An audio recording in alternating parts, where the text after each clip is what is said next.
Gràcies, president, consellera, diputades i diputats, i agraïa per davant a la consellera ser avui aquí per a parlar d'un tema tan important com és el sector primari al Delta de l'Ebre, un sector que es combina perfectament en el Delta de l'Ebre i que un i l'altre se complementen perfectament. El Delta de l'Ebre és la zona humida més gran de Catalunya, que integra un dels hàbitats aquàtics, mediambientals i de biodiversitat més importants d'Europa. Un territori a més estratègic per al desenvolupament econòmic agrari amb el conreu de l'arròs, que ocupa el 65% de la seva superfície. Amb una extensió de més de 320 quilòmetres quadrats, és el tercer delta més gran de la Mediterrània i acull gairebé totes les figures de protecció mediambiental existents. Ramsar, ZEPA, xarxa Natura 2000 i, a més, és reserva de la biosfera per la UNESCO i parc natural per la Generalitat. També disposa de diverses directives europees que tenen gran importància per a la seva protecció, com és la Directiva d'Aigües, la d'Hàbitats i la d'Aus. Estos alts valors ecològics de sostenibilitat, conservació d'hàbitats i manteniment del sistema deltaic van units a l'aportació de cabals hídrics del riu Ebre, en el seu tram final de la desembocadura de les zones mediambientals i a la qualitat de les masses d'aigua que hi arriben. D'igual manera, en depèn l'hàbitat agrari, principalment el de l'arròs, però també el de la pesca i el de l'aqüicultura, i també el turisme. Al Delta de l'Ebre es cultiven cada any al voltant de 135.000 tones d'arròs, pel que podem considerar el Delta de l'Ebre com un dels majors rebosts d'arròs del Mediterrani, un arròs exquisit i que gaudeix d'un segell de qualitat i de denominació d'origen protegida. Un cultiu que cada any fa el seu cicle i que es combina perfectament amb la vida salvatge i natural que hi ha entre els seus arrossars, les seues basses, canyars i platges, convivint perfectament tots en harmonia. Precisament, estos dies, al Delta de l'Ebre hi ha un ritme frenètic de carretes carregades d'arròs amunt i avall, segadores, tractors, pagesos que estan segant els seus camps d'arròs. Som al final del cicle de l'arròs i al final d'una campanya que per a molts pagesos del Delta sobretot de la zona de la Marquesa i la Bassa de l'Arena, no ha estat gens fàcil. El passat mes de gener, el litoral català es va veure afectat pel temporal Glòria, sent el Delta de l'Ebre el territori que pitjor en va patir les seues conseqüències. Un temporal que s'engolia les platges de la Marquesa, de l'Arena, i que veiem amb impotència com també trencava la fràgil barra del Trabucador. Un temporal que va entrar delta endins, inundant una extensió aproximada d'unes 3.000 hectàrees d'arròs, afectant sobretot, com hem dit, la zona de l'hemidelta esquerre. Tots recordem aquelles imatges per la televisió on semblava que el Delta de l'Ebre quedava amagat sota el mar.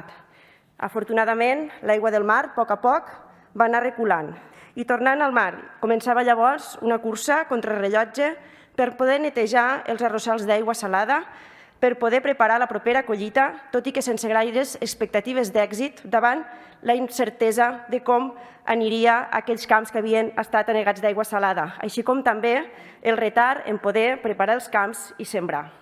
El sector aqüícola també se'n va emportar una molt mala part, veient com també el Glòria destrossava les seues instal·lacions i feia malbé la seva producció. El sector aqüícola i pesquer també tenen una importància rellevant com a activitat socioeconòmica al Delta de l'Ebre. El cultiu del marisc del Delta és possible per les característiques d'aquest espai idíl·lic i les seues baies, lligat a l'aportació d'aigua del riu Ebre, que tant per al marisc com per a la pesca és de vital importància. Consellera, sabem de tota la feina que des del departament es va fer i s'ha estat fent per tal que el sector primari, principal font d'ingressos de la gent del Delta de l'Ebre, hagi pogut refer-se. Unes actuacions de les que segurament després ens en podrà parlar en molt més detall i posar-ho en valor. No només aquestes, sinó totes les que des de fa anys s'estan fent. I també sabem que des del departament és reconegut l'esforç de pagesos, dels aquicultors i dels pescadors per tirar endavant la seva activitat i de la importància que té per al nostre país.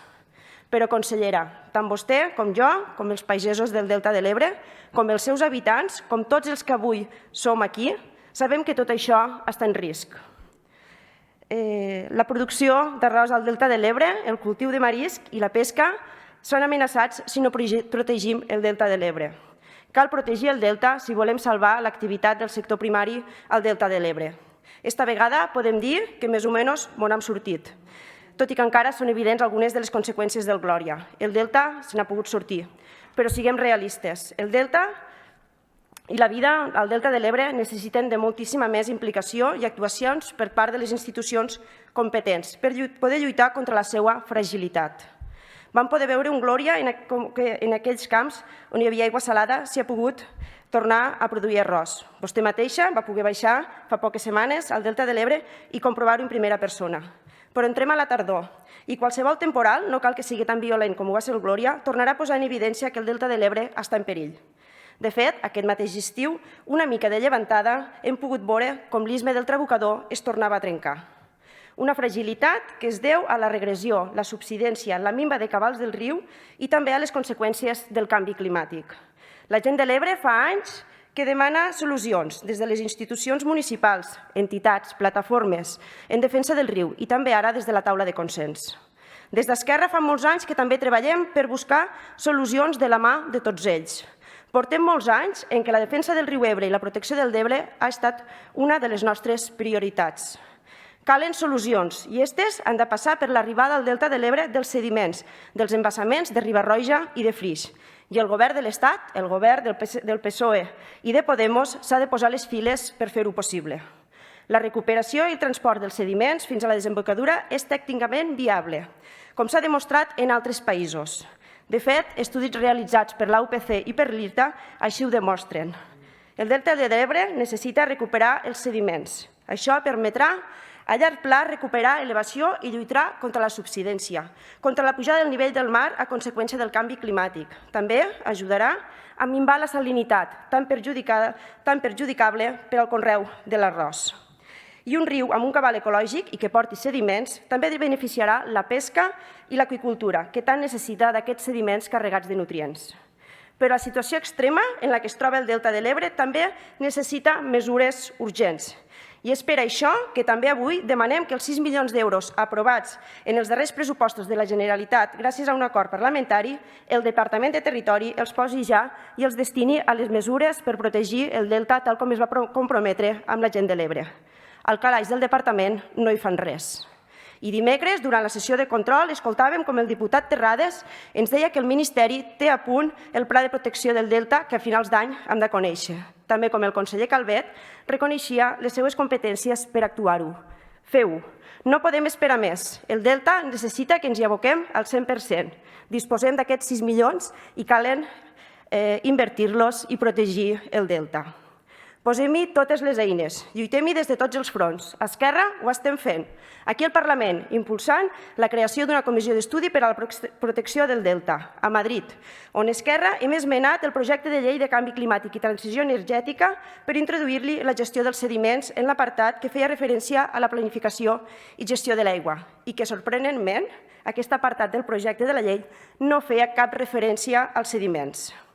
I, per cert, aquí al Parlament també tenim feina. Fa mesos es va constituir la Comissió de Seguiment del Canvi Climàtic, però la presidenta de la comissió, la diputada Natàlia Sánchez de la CUP, encara no l'ha convocada. A què esperem?